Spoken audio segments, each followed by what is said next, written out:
Olá, eu sou o Budói e sejam bem-vindos a mais um episódio do Taking Cast. Hoje estou aqui com o Igor Freitas e a gente vai falar sobre transformação digital na educação e no varejo. Igor, seja bem-vindo. Obrigado, Budó. Obrigado, Taking. Obrigado aí pela oportunidade de estar com vocês. Espero poder contribuir, falar um pouquinho aqui sobre as experiências e, obviamente, também responder algumas perguntas. Ótimo, seja muito bem-vindo. Hoje a gente vai falar bastante sobre essa transformação digital, e do ponto de vista de educação, que é um segmento que tem diversas características, é um segmento que muda uma nação, é um segmento que tem um impacto muito forte, óbvio. E vamos falar de varejo, que também tem o seu impacto, mas tem um outro tipo de cadeia de valor, tem um outro tipo de value stream. Mas são dois grandes segmentos que a gente vê que exigem essa transformação digital. Estamos passando aí por várias diferenças hoje quando a gente fala no mindset, na mentalidade das pessoas. Então a gente fala muito no mundo corporativo do mundo VUCA, mundo BANI, as coisas estão mudando muito e isso impacta a maneira que as pessoas aprendem. Então a gente sabe que algumas pessoas aprendiam no passado de uma maneira muito mais visual do que outras. Algumas precisavam ler para poder entender e poder absorver. Outras precisam realmente estar interagindo com algo e isso traz uma complexidade muito grande, porque cada um tem a sua melhor maneira de absorver tal conteúdo. E já no varejo a gente sabe que quanto mais eu estreito a relação com o meu consumidor, maior a tendência de eu fidelizar ele e de ele fazer uma próxima compra e trazendo mais facilidades. Um amigo meu disse que no varejo parece que a gente vende produtos, mas a gente vende são soluções. Se a solução do cara é um pacote de sabão em pó, eu estou vendendo a solução para ele. Então é interessante. Mas, de novo, transformação digital. Então acho que a gente vai falar bastante sobre isso. Igor, cara, quando eu falo de transformação digital, na sua visão, como que você define essa transformação digital? Do ponto de vista tecnológico, obviamente, vamos lá, 70% da transformação digital são pessoas, é comportamento, são novos processos e a tecnologia habilita isso. Na sua perspectiva, me fala um pouco como você entende transformação digital. Boa. Bom, primeiro eu vou me apresentar e falar um pouquinho da Cogna também, da onde eu estou agora. Ah, perfeito. Um prazer aí. Bom, eu já estou estava fazendo as contas, 27 anos de formado nessa trajetória aí do contexto de tecnologia. Me formei em Ciência da Computação na Federal de Uberlândia. Então, tem um contexto muito acadêmico dentro da minha formação. Depois montei uma empresa e vim parar aqui em São Paulo em 2000. Então, tem 24 anos que eu moro em São Paulo, já passei por várias corporações, fui fornecedor por um tempo de software, a gente até falou um pouquinho sobre isso, do contexto lá da Borland, mas acho que depois, em determinado momento, eu mudei um pouco na minha jornada e fui parar aí no contexto mais outros segmentos. Então, trabalhei num contexto financeiro por muitos anos, depois eu passei por empresas de cartão de crédito, passei por uma grande corretora, passei também no varejo alimentar, e agora, mais recente, estou há 10 meses, quase 11 meses agora na Cogna. Tá? Então, um pouco dessa trajetória, são muitos anos e muitos aprendizados, obviamente, do que dá certo, do que não dá tão certo, mas no final do dia é isso. A grande transformação ela passa por entidade tecnológica, obviamente, tudo aquilo que a gente investe, mas principalmente o ser humano. Acho que o ser humano é que faz e dá o recheio disso tudo e faz acontecer. Tá? Pouco de Cogna. Cogna é uma empresa já bem antiga, ela é uma empresa de educação bastante tradicional no contexto brasileiro. A gente tem 61 marcas e a gente trabalha sobre 3 perspectivas, tá? Sobre como nós atendemos os nossos produtos e serviços numa maneira bastante abrangente. A gente fala de 2 a 100 anos. Então, como é que eu posso trazer a melhor versão de si, a melhor versão de nós mesmos, através de ensino dos 2 a 100 anos? Acho que esse é o grande contexto, é a grande, talvez, aí, jornada, propósito da empresa. Jovens, primeiro crianças e jovens. Crianças e jovens são soluções que a gente trabalha ali, principalmente no contexto inicial, que eu trabalho com escolas de inglês e métodos de ensino. Então, eu estou falando de ângulo, estou falando de Pitágoras, estou falando de Red Balloon. Então, todo o conteúdo que nós produzimos, os métodos de ensino que são aplicados em milhares aí, de escolas, hoje, aqui no contexto brasileiro, chegando a milhões de alunos. Então, eu tenho uma amplitude bastante importante nesse primeiro etapa aí, que é dos 2 aos 17 anos, principalmente onde a gente tem os nossos métodos de ensino, são bem reconhecidos e um market share importante. Segunda etapa aí a gente chama de jovens e adultos, que eu estou falando de graduação, pós-graduação. Então, são os nossos cursos de ensino à distância e os presenciais. A gente tem 113 unidades hoje, faculdades que estão aí espalhadas pelo Brasil, mais 1 milhão de alunos em ensino à distância. Então, é um complexo enorme, com centenas de cursos hoje de graduação e pós-graduação EAD, também não só a graduação EAD ou pós-graduação EAD para as nossas universidades, mas para universidades também que usam as nossas soluções white label para poder fazer a aplicação de pós-graduação. Então, essa é uma fatia importante da companhia, onde está aí uma amplitude enorme de profissionais ou de pessoas que são, né, ali educadas, recebem um aprendizado, se formam para poder trabalhar no ecossistema brasileiro. E, por último, o que a gente chama de lifelong learning, que são cursos não necessariamente associados a um contexto regulado. Então, estou falando aqui de infoprodutores, eu estou falando aqui de cursos profissionalizantes, que fala muito dessa jornada que envolve qualquer pessoa em qualquer idade. Então, eu quero fazer um curso específico profissionalizante, eu quero aprender mais sobre um determinado tema, também temos soluções para abordar essa jornada de aprendizado continuado. Então, esse é um pouco da Cogna, 61 marcas, uma complexidade importante, não só na transformação digital, mas também em tecnologia. Imagina aí convergir todos esses M&As, todas essas compras, todas essas empresas num contexto de transformação tem sido uma jornada bem bacana. Tá? Transformação digital. Acho que eu sempre classifico aqui a transformação digital como uma necessidade básica de sobrevivência de qualquer segmento hoje, seja industrial, seja financeiro, seja de saúde, nós comentamos, seja educacional, seja varejo. Acho que todos eles é uma questão de sobrevivência pura. Se você for olhar no contexto acadêmico, no contexto, tudo que a gente provê de produtos e serviços para um aprendizado de um aluno no ensino à distância, ele é 100% provido por tecnologia.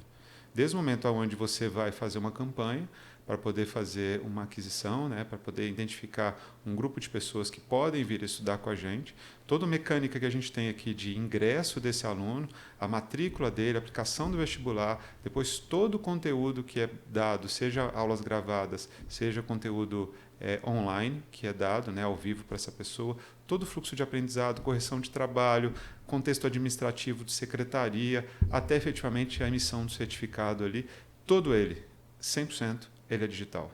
Ele não é possível você ter aí 1 milhão de alunos estudando, né, numa condição bastante própria e característica do ensino à distância, sem que isso aconteça de uma maneira bastante digitalizada. Então, educação e digitalização, educação e transformação digital é uma questão puramente de sobrevivência. Ela faz parte do modelo de negócio.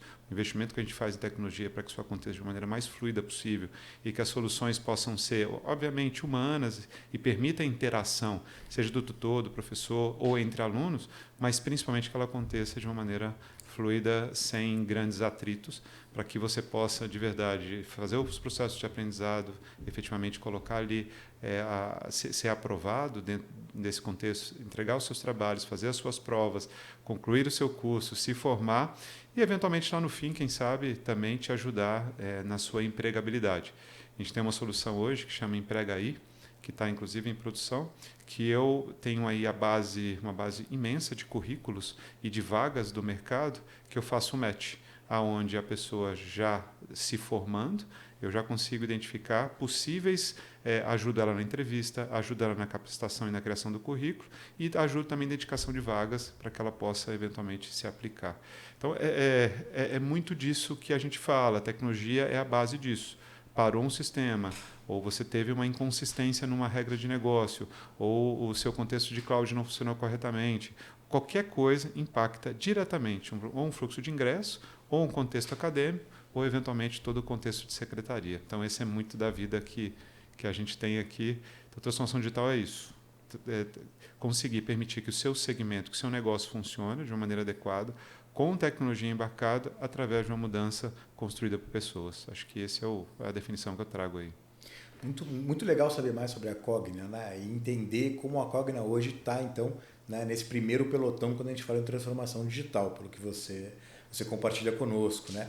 E vendo você falar, eu associo muito a transformação digital, nós vamos falar também de varejo, mas na educação, em como escalar o modelo, né? Que é o que você falou, né? Eu tenho que manter um atendimento humanizado, né? E aí, por humanizado, leia-se realmente por uma pessoa ou por algoritmos e funções que cumpram essa função muito Perfeito. bem, né? Mas principalmente eu tenho que conseguir atender isso em escala, né? Então eu posso manter a minha qualidade, eu posso manter a minha competência, meu nível de excelência, mas a transformação digital me traz a possibilidade de aumentar muito isso em escala, né? E aí você falou de novo, mais de 1 milhão com parte de EAD, de ensino à distância, né?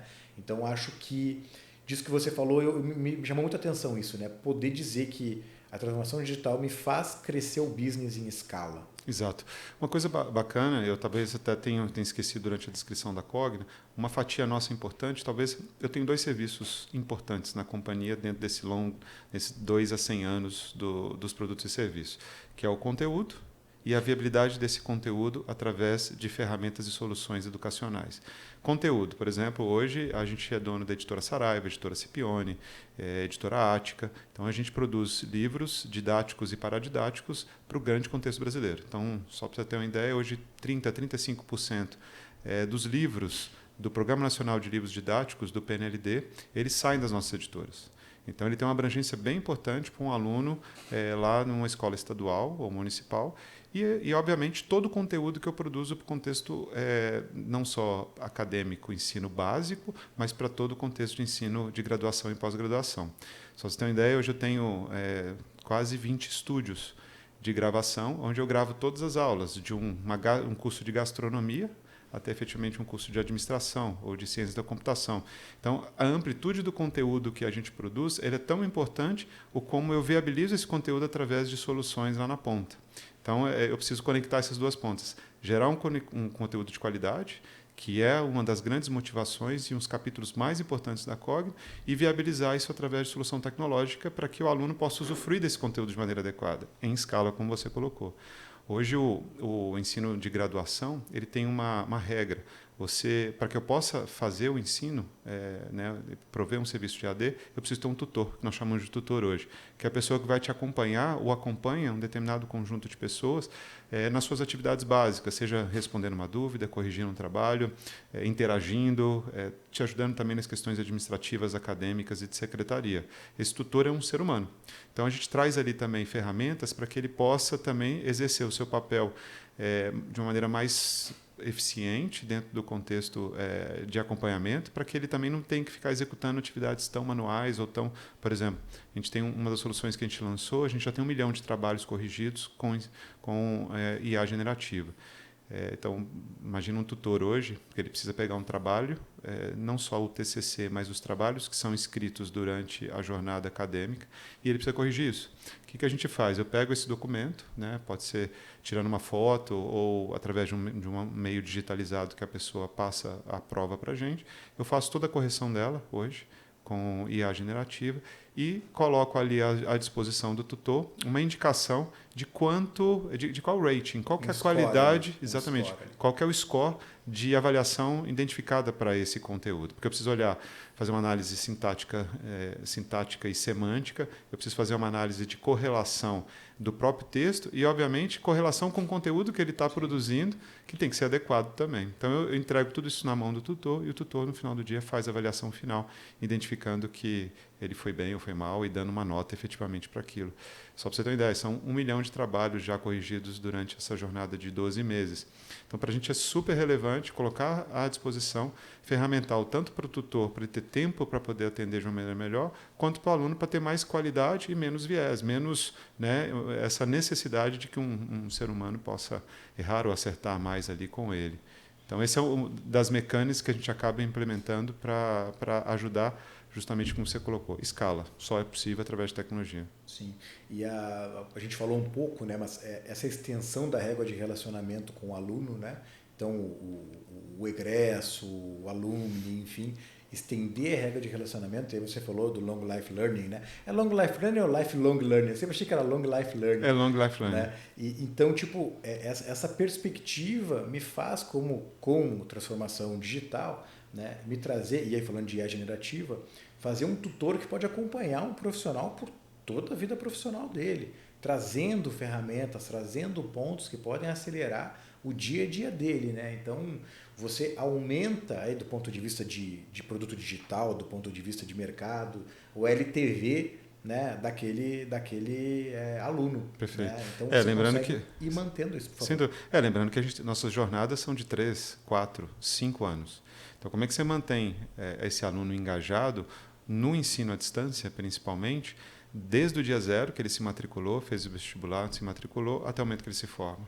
Então, né, existe toda uma aproximação que só a tecnologia não é suficiente, mas a aproximação do conteúdo da tecnologia para poder manter ele engajado o máximo possível. Perfeito. Há um tempo atrás, a gente falava muito, inclusive eu acho que isso tem até no meu LinkedIn lá na minha descrição, né? Sobre o desaprender, né? O aprender e o precisar desaprender algumas coisas, né? Então, é necessário muito exercício para a gente conseguir aumentar o barramento que a gente tem para aprendizado. Muitas vezes você precisa chegar num momento que você acha assim, cara, será que eu tenho condições de aprender mais coisas? E a gente sabe que sim. Hoje a gente sabe que sim. Você exercitando isso, você consegue estar sempre aprendendo, né? E aí voltamos ao Long Life Learning, né? Recentemente, eu estava falando sobre o aprender e desaprender. Recentemente eu fui num evento e havia uma apresentação nesse evento, um PPT, um PowerPoint, e ele tinha um senhor, deixa eu falar senhor, mas uma pessoa de 60 anos de idade, 59, enfim, já não é mais um senhor, já é uma outra fase adulta, né?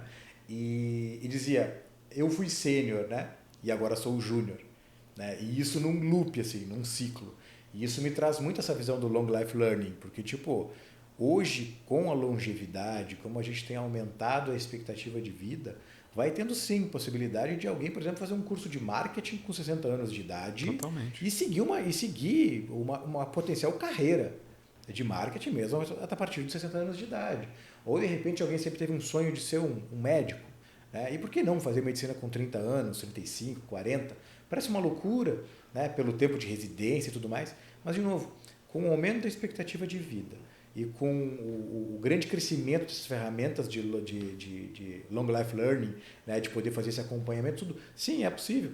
É possível que você se torne de sênior para júnior não só aprendendo novas competências, mas sim novos modelos que você não conhecia, novas profissões que você não exercia. Então, de novo, long life learning eu acho que é essa grande maneira de estender essa régua de relacionamento com as pessoas hoje. É isso aí. É eterno, né? O conceito do aprendizado e você conseguir colocar produtos para que aquele conteúdo chegue até a pessoa. De novo, seja, por exemplo, aos 60 anos, que você quer se diferenciar e exercer uma outra profissão que você não tenha, então um curso mais técnico, um profissionalizante, ou até um infoprodutor que te proveja um curso, por exemplo, para trabalhar com milhas, não sei. Você tem diversas opções aqui Sim. nesse conteúdo, até efetivamente voltar à graduação e falar, cara, eu quero enfrentar e quero gerar uma nova carreira dentro do meu contexto, para que eu possa agora, fui advogado há muito tempo, agora quero ser outra coisa. Completamente possível, completamente faz muito sentido.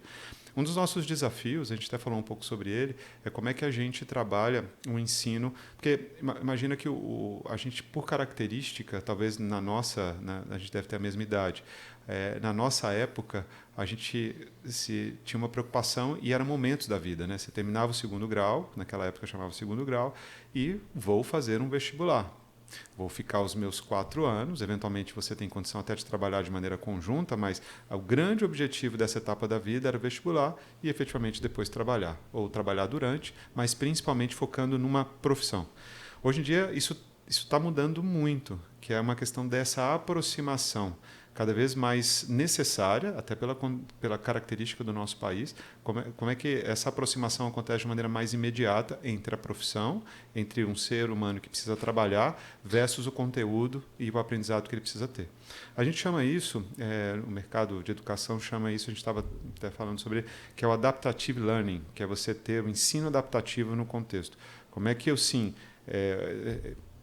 talvez ali obedeça, chama de obedecer, mas eu tenho ali as práticas e orientações do Ministério da Educação, né, do MEC, e todas as regras precisam ser seguidas num contexto acadêmico adequado, mas uma aproximação daquilo que eu preciso aprender durante a minha jornada para que eu possa me destacar e ter a condição de trabalhar de maneira antecipada. Esse ensino adaptativo, ele traz muito disso, porque o modelo tradicional onde todos nós sentamos e todos nós recebemos o mesmo conteúdo, todos nós fazemos a mesma prova e todo mundo se forma da mesma forma, ele já não é tão mais válido hoje. Eu preciso me adaptar como instituição, de ensino, no contexto acadêmico, na forma de ensino e, obviamente, porque nós somos seres diferentes e aprendemos de maneira diferente. Então, a gente vem aplicando alguns testes e criando algumas soluções para que eu possa trazer para aquele aluno um conteúdo e uma forma de aprendizado mais adaptativo possível para que ela possa, ao se formar ou durante o ciclo, ela ter condição ali ou de aprender diferente, porque eu aprendo diferente de você, e, obviamente, como é que eu antecipo dentro do meu contexto a possibilidade de trabalhar. Esse é um dos grandes elementos que a gente tem buscado, né? Gerar conteúdo de qualidade, mas aproximando o mercado de trabalho quanto antes. Para isso a gente usa, ou tem usado, ou está buscando principalmente essa questão do ensino adaptativo. Sim. Você comentou, né, do segundo grau, né? E tenho certeza que os seus pais te falaram, assim como os meus falaram, Igor, conhecimento ninguém te tira, né? E hoje, quando eu observo esse tipo de relação e vejo o mercado de trabalho, vejo o mundo que a gente vive, né, isso às vezes traz uma resistência, esse tipo de pensamento, né? Quando a gente fala a mentalidade de crescimento, né, o growth mindset, né? Que você tem que entender que você tem que ter espaço e aprender coisas novas ali. E algumas coisas que você aprendeu, sim, elas não se aplicam mais, né? E aí isso é muito dolorido para a maioria dos profissionais do mercado de trabalho, porque você olha, eu domino, por exemplo, análise de Monte Carlo, né? Eu levei muito tempo para entender expressão regular, né? Ou eu consigo fazer um Ishikawa maravilhoso, né? Meu Ishikawa fica lá, parece sei lá, um grande bacalhau lá, uma SPDP gigante, né? E aí, de repente, eu olho para o lado, tem um cara com metade da minha idade, né? Que não sabe o que é um Ishikawa, que não tem ideia do que é uma análise de Monte Carlo, que não sabe o que é a expressão regular, provavelmente sabe se é uma pessoa mais técnica. Mas eu, de repente, olho para o lado e vejo que aquele cara tem a mesma capacidade que eu para aprender aquela nova tecnologia e que eu, que tinha um conhecimento que me tornava alguém mais raro, né? Faz com que, cara, esse conhecimento que eu tenho eu não aplico mais, né? Não, eu aplico sim, eu consigo aplicar. Inclusive, a gente vê muito isso no mercado de trabalho, né? Quando voltam os conceitos e as pessoas olham e falam, cara, mas tal coisa resolve, né? Eu conversando aqui uma vez e eu comentei, né? Recentemente, estava conversando, de repente um agilista chegou durante um problema e ele falou, cara, achei uma coisa que pode resolver nossos problemas. Já que a gente está tendo dificuldade com OKRs em tais e tais cenários, eu achei um negócio que chama BSC, Balance Scorecard. Uhum. Meu amigo, peraí, meu amigo, tudo bem, eu entendi, mas assim, se você for estudar como que é o que eu meço, como que é o que interessa, não sei o que, você vai ver que a gente já passou dessa fase. Só que essa pessoa não teve aquele conhecimento, essa pessoa não teve aquela absorção, né? Ou, mais recentemente, tivemos uma outra situação de que, de uma hora para outra, alguém trouxe o PMBOK, né? E falou, cara, eu achei que é uma solução.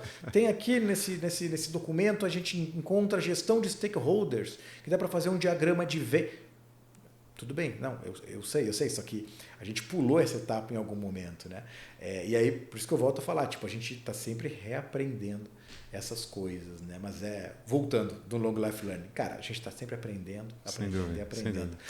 E por isso, até porque a nossa crença, e aí você fala, pô, mas a estratégia da Cogna ela é bem diferente de grande parte dos nossos concorrentes, tá? Porque ou você é ensino básico muito forte, ou escola de inglês, ou faculdades, né, no ponto de vista de graduação e pós, ou efetivamente, por exemplo, como nossos concorrentes aqui no infoprodutores e cursos não regulados, eu vou colocar assim, de uma maneira mais abrangente. E a gente aborda tudo. A gente acredita muito que produtos e serviços de educação, ele é transformacional do início ao fim da sua vida. Por isso a gente acredita muito de que tanto a produção de conteúdo, ter métodos de ensino adequado, produção de conteúdo, produção de livros, ensinar através das nossas faculdades, ele é uma jornada mais abrangente e mais possível de transformar. Não só a questão do ser humano, mas também encaixando ele no contexto de trabalho. Então, essa amplitude de produtos e serviços é o que nos identifica como empresa. Traz uma complexidade, imagina, sistêmica, claro. Porque, do ponto de vista de tecnologia, né, seja em cloud, os microserviços, sistemas que compõem todo esse ecossistema, eles são muito diferentes, eventualmente, de um aluno da Red Balloon, que está aprendendo ali no seu curso de inglês, de uma pessoa, por exemplo, que está fazendo um curso de enfermagem semipresencial, parte dele na faculdade, parte dele no AVA, né, que é o ambiente virtual de aprendizagem, de maneira muito distinta. Então, como é que eu identifico isso e crio soluções o mais homogêneas possível em tecnologia para que eu possa convergir soluções, mas sem perder a identidade de quem eu estou ensinando lá na ponta. Igor, cara, esses 27 anos incríveis aí de jornada que você tem e poder compartilhar conosco o nível de tecnologia e transformação digital que a Cogna está fantástico. E você tem para compartilhar conosco alguns casos específicos, casos de uso em que você traz como que a transformação digital está acelerando, né, o business hoje? Perfeito. Acho que um dos casos, trazer alguns, tá? Primeiro, Claro. mais organizacional. Hoje, a gente segue um modelo baseado, a gente chama de Cogna Ágil. A gente falou muito de agilidade, né? E é difícil você ver implementações que são eficientes do ponto de vista de organização e que de verdade te geram valor para que você possa produzir software de uma maneira mais convergente. A Cogna, ela tem aí já há alguns anos uma prática de agilidade bastante madura do ponto de vista daquilo que a gente quer executar como projeto. Hoje nós já nos organizamos em jornadas. Então isso é super importante porque eu não sou mais um time de tecnologia que recebe a demanda para poder entregar um determinado software. Tecnologia de negócio, tá? A gente já está muito, muito entrelaçado e a gente tem tocado essas jornadas através de uma mecânica de escala, que nós chamamos de Cogna Ágil, para que eu possa fazer planejamentos e execuções de maneira ágil entre jornadas ou de jornadas mais amplas. Então, por exemplo, hoje a gente já tem os papéis muito bem definidos, seja do time de tecnologia que participa das jornadas, seja do time de produtos e de negócio. Então, né, quem quer a liderança de produto, quem quer a liderança de tecnologia, a gente usa como base do que nós estabelecemos o SAFe. Então, alguns dos nossos papéis dentro desse contexto, ele é baseado no SAFe, por exemplo, como Delivery Manager, que olha a questão da jornada fim a fim, o Tech Manager, que toma conta ali da gestão tecnológica da jornada, o Tech Lead, que toma de parte da jornada, que compõe a jornada como um todo nas suas squads, o GPM, né, que olha a questão do group, que é mais abrangente da visão de produto, por exemplo, produtos acadêmicos, produtos de secretaria, então você tem GPMs. Tem um Lace ali para fazer essa gestão ágil. Exatamente. O próprio PM, que é o Product Manager, que está olhando ali a gestão do produto específico, que ele toma conta, por exemplo, do AVA, que é o nosso ambiente de aprendizagem, o nosso sistema de secretaria, que se chama Atenas. Então, isso é muito bem estabelecido na Cogna e roda muito bem. Aonde que está o grande diferencial, que é um case de sucesso que eu acho que faz sentido contribuir com as pessoas que participam. O primeiro, planejamento. A gente tem 4 ciclos de planejamento no ano, que a gente chama de PI Planning, e que também ela é bastante característica no conceito de agilidade. E você fala, pô, mas eu já vi isso acontecendo, e grande parte das empresas fazem, mas a gente sincroniza de verdade. Então a empresa nós paramos durante 2 dias para poder estabelecer, né, os épicos já foram devidamente escritos, as histórias também, os definition of done, a gente usa muito coisas como Event Storm, a gente usa Big Picture, a gente usa algumas ferramentas que nos ajudam a entrar e fazer o discovery de uma maneira mais adequada para aquele épico. Entramos em PI durante 2 dias para poder planejar aqueles épicos dentro dos próximos 3 meses. E por que dá certo no final do dia? É um investimento de todos. Então, a liderança, né, o presidente, que é o Valério, e os vice-presidentes, né, de tecnologia, no meu caso, o de produtos acadêmicos, né, o que está também envolvido na área de negócio, nós paramos como empresa e planejamos os próximos 3 meses. E executamos as PIs nas suas N sprints dessas PIs, com uma visão de médio e longo prazo para que eu possa alcançar os objetivos. A gente usa OKRs para poder medir como é que está a evolução disso dentro desses épicos mapeados naquela PI. Então, são poucas, eu já passei por algumas, como eu te falei, que eu consegui, ou que eu vi consistência entre o modelo de gestão estratégica com a liderança e aquilo que efetivamente se desdobra dentro da execução. E aí a dica que eu dou, e eu tenho sido, claro que não nasceu comigo, mas eu participo dela, e hoje eu continuo sendo o responsável por ela, é isso. Quando a empresa se dedica como liderança, na visão estratégica, transformando isso em aspectos táticos operacionais, nas PIs, e se planeja de maneira sincronizada, funciona. Funciona, tem sido muito legal. Você fala, pô, mas a empresa inteira para 2 dias para poder se planejar para os próximos 3, e a minha retribuição para o mercado é de que funciona. É difícil convencer inicialmente, porque é um comprometimento de todos, mas se todos se comprometem, a coisa realmente muda o jogo. Muda o jogo. Para o que as squads estão fazendo, para onde elas estão indo, cara, está divergente o produto do negócio, ou a tecnologia isso diminui muito e a gente consegue ter, inclusive, planejamento de médio prazo. Cara, esse produto a gente vai despriorizar, ou a gente não pode, é preciso mais investimento em outro. Nessa jornada, mais do que dessa, transborda de cá para lá. Então, a gente começa a ter uma sinergia mais ampla do contexto entre negócio, produto e tecnologia. Então, esse é o primeiro grande case aí que eu trago e que tem me surpreendido positivamente de como a Cogna está fazendo e de como a gente está transformando o mercado através do uso efetivamente de agilidade no nosso contexto de evolução das jornadas. Muito bom, um caso de casa mesmo, né? Não é, e é difícil ver, tá? Não é espeto de pau, né? Não, realmente está botando para rodar. Tem uma diferença. Inclusive, a gente fazia presencialmente, tá? A gente chegou a ter 535 pessoas numa PI Planning. Interagindo todos lá no 100% saguão, no mesmo lugar. No mesmo lugar. Era incrível. Legal, claro pessoas rodando para facilitar, tudo mais. Aí tinha os times de suporte, time de segurança aí, de dados, de arquitetura, que são cross squads, ou cross jornadas, e todo o time, inclusive os devs iam. Né? Toda a composição dos times ia para fazer acontecer. Agora a gente está mais híbrido, eu estou fazendo uma presencial e uma 100% online, que eu acho que funciona super bem também, até porque existe um investimento e um custo associado em levar 500 pessoas para poder fazer uma PI. E eu tenho hoje desenvolvedores no Brasil inteiro. Então, não é tão simples. Mas a gente tem feito... O importante é a consistência e, de verdade, fazer com que seja eficiente o uso do processo e que o processo seja efetivamente eficiente na execução daquilo que você faz. O desafio cultural, né? Você conseguir colocar as pessoas lá com um senso de pertencimento, exatamente, com um senso de dono, a pessoa realmente olhar e fazer, eu faço parte. Exatamente. Né? Então, para isso, ela tem que ter, normalmente, né, os benefícios, e quando eu falo benefícios, estou falando em remuneração, estou falando em benefícios para ela, né, que sejam compatíveis, que ela olhe e fale assim, cara, é o que eu quero. Está alinhado os meus valores com isso, os meus objetivos com isso. Então, é um desafio cultural muito grande, é um desafio sistêmico e do ponto de vista de gestão, porque você está falando de uma mudança do PNL, você está falando de uma mudança das estruturas. Né? A gente já vem em um modelo quase que avenato departamental em que tem os departamentos e claramente essa transformação que você comentou, ela impacta até em redução de orçamento de algumas partes.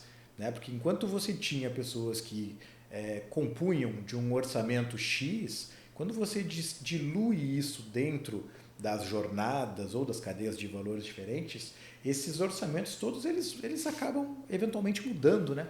Então você acaba também trabalhando com uma dificuldade sistêmica, uma dificuldade de acompanhamento, e aí você traz os OKRs para servir como uma argamassa que faz com que a gente possa entender que o atingimento dessas expectativas estão levando a empresa para o objetivo estratégico e, consequentemente, porque ela tem de valor, de resultado.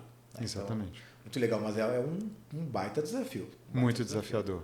Mas tem sido super legal, tá? Já é um processo mais longo, ele já tem aí seus quase 5 anos de execução, então tem sido muito bacana ver o aprendizado, a evolução da empresa e fazendo todos os ajustes necessários para que isso aconteça, para que não seja um fluxo simplesmente de execução, uma cerimônia, mas que de verdade ele traga valor para a companhia como um todo. As pessoas acreditem naquilo. Acreditem, que faz sentido. Acho Parabéns. que o segundo aprendizado aí, talvez, eu venho do contexto de arquitetura, né? No Itaú. Eu trabalhei lá durante 5 anos como responsável tanto por arquitetura corporativa, primeiro arquitetura de solução, depois arquitetura corporativa. E tive a oportunidade aí de fazer bastante coisa bacana, aprender bastante de princípios de arquitetura, como aplicá-los e, de verdade, como fazer acontecer. E num ecossistema gigantesco. Super complexo. O que eu acho que as empresas têm passado por momentos de acreditar e desacreditar no contexto de arquitetura. O papel de arquiteto está sempre lá, mas um arquiteto mais de aplicação, né? Que vai fazer o desenho da aplicação, que vai identificar o conjunto de APIs, que vai identificar as principais ferramentas e processos para desenvolver um microserviço. Mas eu vejo cada vez mais um resgate, talvez, no nosso início da jornada ali dos anos 2000, início até 2010, que é o resgate da arquitetura corporativa raiz de verdade. Então, eu tenho feito um trabalho na Cogna para poder resgatar muito desse aspecto da arquitetura corporativa. Claro que não teórica unicamente, mas com um viés que me ajude a identificar caminhos de futuro. Então, por exemplo, uma coisa que a gente está acabando de construir é o nosso mapa de capacidades. Então, poxa, mas mapa de capacidade nessa altura do campeonato? Eu falei, cara, é importante, porque você olha aquilo que você tem na visão negócio, aquilo que você tem na visão tecnologia, e encaixa essas duas coisas. Quais são as minhas capacidades? Cara, eu tenho 50 capacidades. E você cria, inclusive, um heatmap. Como é que está cada uma dessas capacidades? Quais são as tecnologias que suportam? Se elas têm retorno sobre aquilo, se eu tenho menos ou mais investimentos, se ela tem mais ou menos segurança. Então, ter esse panorama, saber o mapa da floresta, que eu brinco, é super relevante. E as empresas, na sua grande maioria, têm um pouco deixado de lado o contexto de arquitetura corporativa. Seja porque ela é complexa, é difícil de explicar, ou porque a grande parte das empresas está buscando muito a execução e criação de produtos, mas se você não tem esse mapa claro, mesmo que ele te norteie para onde você quer ir no médio e longo prazo, eu acho que a gente erra mais, gasta mais e faz de maneira mais ineficiente as entregas de tecnologia. Então, eu tenho feito um investimento em arquitetura, não, de novo, não teórica, mas uma arquitetura aplicada, com um mapa de capacidades adequado, com um desenho das nossas jornadas, né, mais identificado, os nossos princípios de arquitetura melhor documentados, as nossas arquiteturas de referências na prateleira mais disponíveis. O investimento que a gente está fazendo também agora em plataforma, engenharia de plataforma, né? A gente até conversou um pouquinho sobre isso, do Tate. Taking Agile Teams. Exatamente, que é, cara, eu preciso ter plataformas que eu possa trazer ferramentas melhores e com mais agilidade para que o desenvolvedor esteja mais dedicado no contexto de desenvolver soluções de negócio e não ter que ficar inventando a roda toda hora. Então, são várias práticas que eu entendo como contexto arquitetural que a gente tem feito um investimento até para dar longevidade e trazer mais produtividade para o contexto de tecnologia. Então, o segundo aprendizado que eu trago é o resgate, não somente o resgate, mas a insistência em continuar investindo em princípios de arquitetura, que muitas vezes as empresas têm se, não chamar de abandonado, mas têm muito dedicado à execução, é muito dado liberdade às squads para que elas se desenvolvam e criem produtos fantásticos, mas que no final do dia você tem uma complexidade sistêmica, dezenas de linguagens, centenas de soluções, nada se conecta, né? Aí você passa a ser ineficiente, porque você tem desenvolvedores dispersos, soluções que não se combinam do ponto de vista tecnológico. Então, eu tenho aplicado isso. Várias áreas de papéis fazendo a mesma coisa. Exato. E aí você começa criando coisas iguais. Né?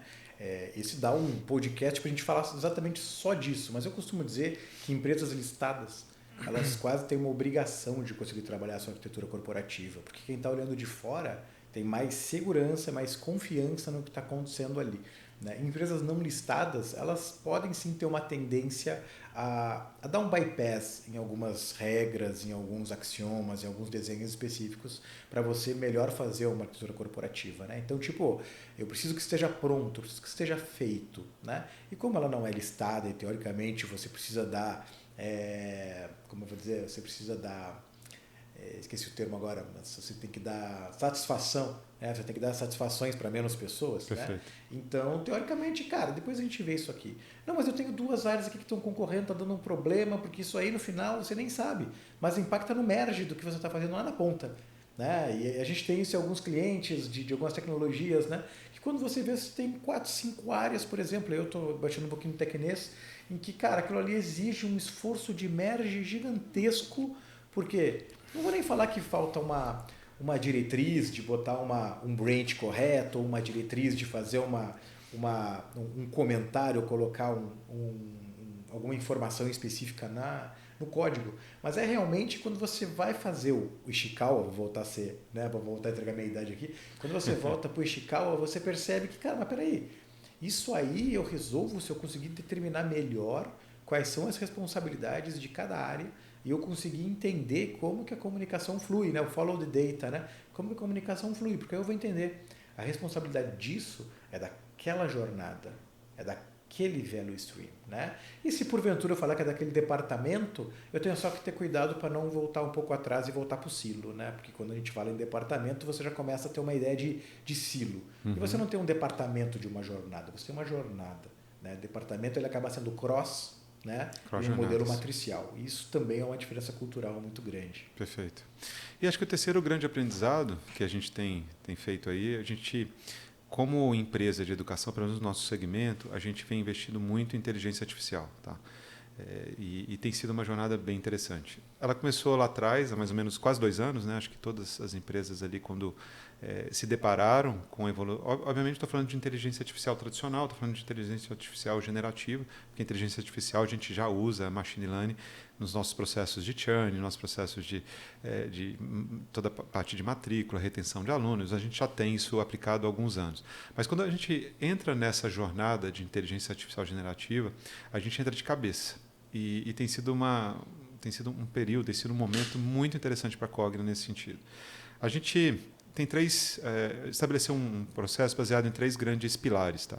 Tem um pilar primeiro que nós chamamos de governança, que é super relevante, um pilar de tecnologia, que também é super relevante, e um pilar que a gente chamou aqui vou chamar de casos de uso ou de marketplace. Eu vou explicar o que é o marketplace. Mas governança, né? A gente tem um comitê que nós chamamos aí de grupo de trabalho de inteligência artificial generativa, onde o meu chefe, que é o presidente da empresa, o Roberto Valério, ele senta com a gente para a gente discutir todos os casos. Então, ela acontece de maneira quinzenal e para que de verdade eu possa trazer um caso de inteligência artificial para a companhia, eu preciso passar por um business case. Então, a gente vai, estuda esses business cases, eu tenho um centro de excelência que olha a questão da aderência desse business case, seja com soluções já existentes, seja até para poder saber se tem aplicabilidade na companhia. Passa num funil. Passa num funilzinho e ele vai ali para esse fórum que a gente tem do grupo de trabalho.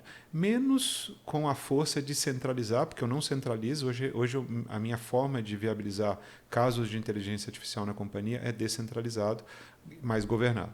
Então, o grupo de trabalho tem esse objetivo de interagir, gerar visão de convergência e, principalmente, orientação daquilo que faz sentido ou que talvez não faça sentido fazer. Então, tem funcionado muito legal. A gente está com 112 casos, já tem vários casos em produção, principalmente, como eu te falei lá, de eficiência, né, associados a professores, tutores e times administrativos. E agora eu estou começando também a levar para alunos. Então, esse é o 112 casos estão mapeados e coisas bastante reais aqui acontecendo, num funil e num modelo de governança bem estruturado. Você associa um Lean Budget, faz exatamente essa validação do que entra ou não na esteira, desenvolve a esteira, tem um comitê, tem os owners. Exatamente. Só que eu não desenvolvo de maneira descentralizada. Então, lembra que eu te falei que no nosso contexto das PIs, os times de tecnologia estão nas áreas de negócio. Apesar deles responderem para mim matricialmente ou funcionalmente, matricialmente eles estão 100% dedicados às jornadas. Então, para poder desenvolver um caso, ele vai ter que ser priorizado nas PIs ou na PI junto com o contexto das histórias, débitos técnicos, erros, melhorias, growth, tudo que faz parte daquele contexto. Cada jornada tem o seu roadmap e tem o seu critério de valor lá. Exatamente. Então, eu não tenho um orçamento dedicado para IA, para desenvolver casos de usos. Na verdade, eu tenho um modelo de governança baseado em business case que nós orientamos o desenvolvimento dentro das jornadas e da capacidade produtiva que esses times têm. Tá? Segundo, tecnologia. A gente desenvolveu um marketplace, até porque nos primórdios ali primórdios a gente fala, né, 1 ano e 18 meses, quase 2 anos. Nos primórdios da IA, existia uma preocupação grande sobre a questão do uso efetivamente da IA, porque o quanto de risco ela me trazia. Tá?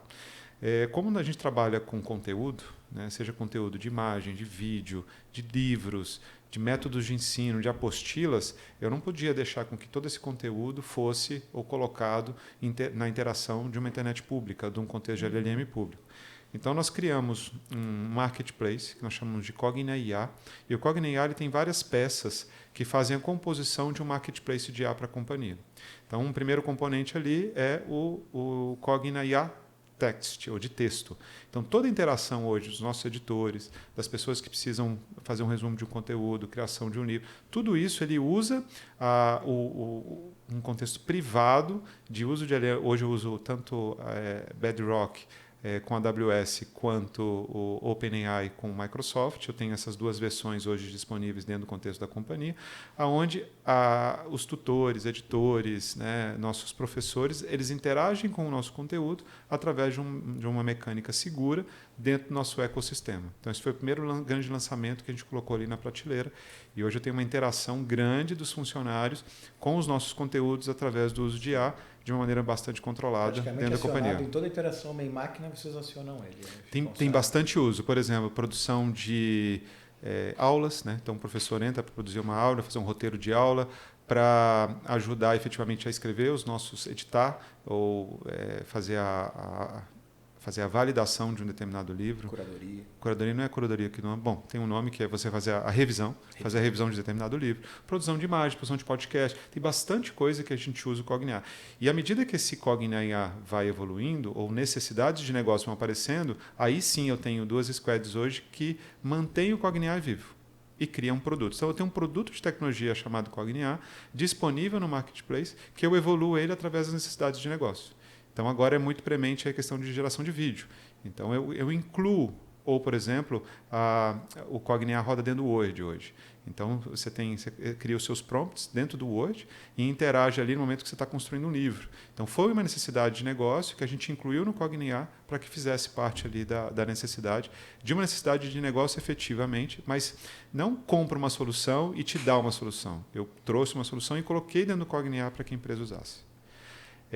Ele também tem uma camada importante de segurança, que a gente chama de gateway, para que eu possa interagir com soluções de mercado, para que eu não fique ali limitado ou fechado com uma única, que eu possa ter, mas que eu possa também plugar soluções de mercado de maneira segura. Você tem essa rastreabilidade ali, essa auditoria no que está trafegando. Exatamente. Questão de segurança do dado, que dado pode ser colocado e a garantia que eu estou usando o RAG, estou usando corretamente a informação sem expô-la para a internet ou de maneira pública.